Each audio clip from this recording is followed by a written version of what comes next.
समर्थ सावली अनाथ आश्रमाच्या गेटच्या आत गाडी येऊन थांबली. ड्रायव्हरला गाडीतील सामानाच्या पिशव्या घेऊन आत ये सांगून भावे मॅडम गाडीतून उतरल्या. एक गोड आवाज त्यांच्या कानी पडला. राम राम भज मन राम राम, सिया वर राम राम भज मन राम राम. श्रीरामाष्टक कोणीतरी खूप छान म्हणत होती. ती कोण आहे हे बघण्यासाठी त्या आवाजाच्या दिशेने गेल्या. तेथे झाडाखाली सावलीत एक 11 वर्षाची मुलगी लहान मुलांना श्रीरामाष्टक शिकवत होती. त्या लहान मुलीच्या आवाजात एक गोडवा जादू होती. भावे मॅडम तिच्या पाठीमागे शांत उभ्या राहून ऐकत होत्या. श्रीराम भजन ऐकून त्यांचे मन प्रसन्न झाले होते. आश्रमाचे संचालक जोशी काका यांनी भावे मॅडम आलेले आहे हे बघितले. ते त्यांच्याकडे गेले.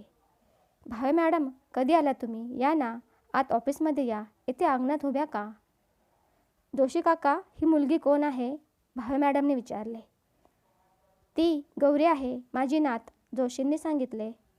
तुमच्या मुलाला तर मुलगा आहे, मग ही? भावे मॅडम, तुम्ही आत या, सांगतो तुम्हाला सगळे. दोघे ऑफिसमध्ये येऊन खुर्चीवर बसले. गौरी ही माझ्या मावस भावाची नात, म्हणजे माझी पण नातच ना. माझा पुतण्या आर्मीत कॅप्टन पदावर कार्यरत होता.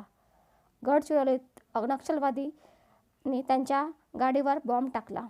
त्यावेळी सोनबाई व तो वाचू शकले नाही.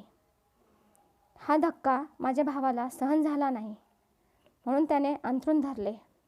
ह्या धक्क्यातून तो सावरला नाही आणि महिनाभरापूर्वीच गौरीची जबाबदारी माझ्यावर सोपवून तोही देवाघरी गेला. माझा मुलगा व सून बँगलोरला नोकरीनिमित्त स्थायिक आहे. माझ्या घरी दुसरे कोणी नाही हिची देखभाल करायला, म्हणून मी तिला आमच्या सोबत आश्रमातच ठेवायचे ठरवले. गौरी खूप हुशार व चुणचुणीत आहे. रोज येथील मुलांना श्रीरामाष्टक, रामरक्षा, भजन जे तिला येते ते शिकवते. आजोबा आवाज देत गौरी ऑफिसमध्ये आली. तिच्या हातात तिची मार्कशीट होती. ते तिने जोशींना दाखवत म्हणाली, मी वर्गात पहिली येते दरवर्षी, पण ह्या वेळेला तिसरी आली आहे. डोळ्यात पाणी आणून तिने रडवेला चेहरा केला. जोशी काकाने तिला प्रेमाने जवळ घेतले. गौरी, काही हरकत नाही बाळा, होतं असं कधी कधी. आपण पुढच्या वेळी जास्त अभ्यास करू.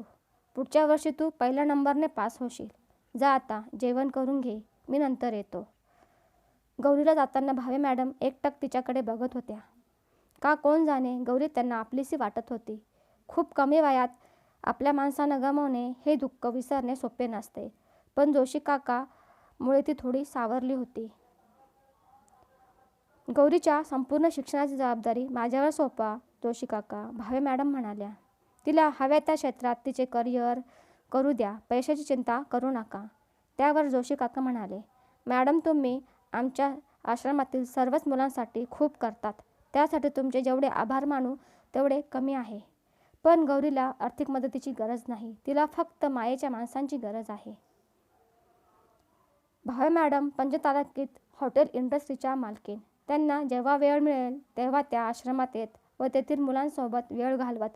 त्यामुळे त्यांची गौरीशी चांगली गट्टी जमली होती. जोशी आजोबा व भावे मॅडमच्या मायेच्या सावलीत गौरीचा जीवनाचा प्रवास सुरू होता. ती BCom ग्रॅज्युएट झाली. कॉलेजमध्ये ती पहिली आली तेव्हा जोशी काकाने तिला सांगितले, पेढे घेऊन भावे मॅडमच्या घरी जाऊ, त्यांना भेटून येऊ. खूप दिवस झाले त्या आल्या नाही आश्रमात. गौरीने लगेच होकार दिला व पेढे घेऊन जोशी आजोबांसोबत मॅडमच्या घरी गेली. गेटवर जोशी काका आल्याची वर्दी वॉचमॅनने मॅडमला दिली. त्यांनी काकांना आत पाठवा म्हणून सांगितले. गौरी व जोशींना बघून भावे मॅडमला आनंद झाला. त्यांना बसवले. त्यांच्यासाठी चहा नाश्ता आणा म्हणून नोकराला सांगितले. मॅडमचे घर म्हणजे राजवाडाच होता. एवढी श्रीमंत बाई, तरीही श्रीमंतीचा गर्वाचा लवलेशही नसतो चेहऱ्यावर त्यांच्या. गौरीने पुढे येऊन मॅडमच्या पाया पडली, त्यांना पेढे दिले व कॉलेजमध्ये ती पहिली आले आहे म्हणून सांगितले. मॅडमने तिचे अभिनंदन केले व विचारले, पुढे कुठे ॲडमिशन घेणार? गौरी म्हणाली, मला MBA करण्याची इच्छा आहे. छान, पुढच्या शिक्षणासाठी तुला आपल्या पुण्यातील नामांकित कॉलेजमध्ये ॲडमिशन घेऊ, असं त्या म्हणत होत्या. तेवढ्यात त्यांना खोकल्याची उबळ आली. त्या अस्वस्थ झाल्या. गौरीने घाईघाईने पाणी आणून त्यांना पाजले. गौरी म्हणाली, मॅडम, तुमच्या अंगात ताप आहे, तुम्हाला बरे नाही. तेवढ्यात बाहेरून मॅडमची मुलगी रेणू आली. ती त्यांच्याजवळ आली. आई, तुला आराम कर म्हणून सांगितले, तू तर ऐकायला तयार नाही. माझे लग्न 15 दिवसावर आले आहे आणि तू अशी आजारी राहून कसं चालेल? आपण लग्न अजून महिनाभर पुढे ढकलू. मॅडम म्हणाल्या, त्याची काही गरज नाही. अर्ध्याच्या वर पत्रिका वाटून झाली आहे. एक पत्रिका दे, जोशींना इथेच देते. म्हणून त्यांनी जोशींच्या हातात पत्रिका दिली. व हे तुमच्याच घरचे लग्न आहे असे समजा. लग्नाच्या सर्व कार्यक्रमांना नक्की या. जोशी भावे मॅडमला म्हणाले, तुमची काही हरकत नसेल तर एक सुचवू का तुम्हाला मॅडम? त्या म्हणाल्या, हो सांगा ना. जोशी, तुमची तब्येत बरी नाही आणि लग्नघर म्हटलं की धावपळ होतेच. तर तुमच्या मदतीसाठी गौरीला पाठवू का लग्न होईपर्यंत? रेणू म्हणाली, हो आजोबा, पाठवा. जोशींनी गौरीकडे बघितले. गौरी म्हणाली, मी येईल आणि तसंही माझे MBAचे कॉलेज सुरू होण्यास वेळ आहे. मॅडमची तब्येत बरी नाही, मी त्यांच्यासाठी नक्की येईल. तिची रेणूशी पण चांगली मैत्री होती.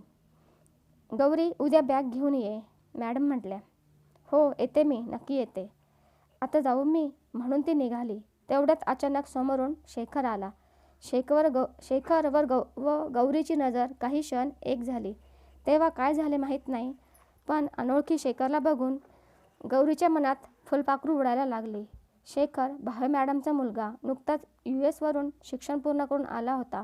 दिसायला हँडसम, पण स्वभावाने कसा हे कळेल पुढे.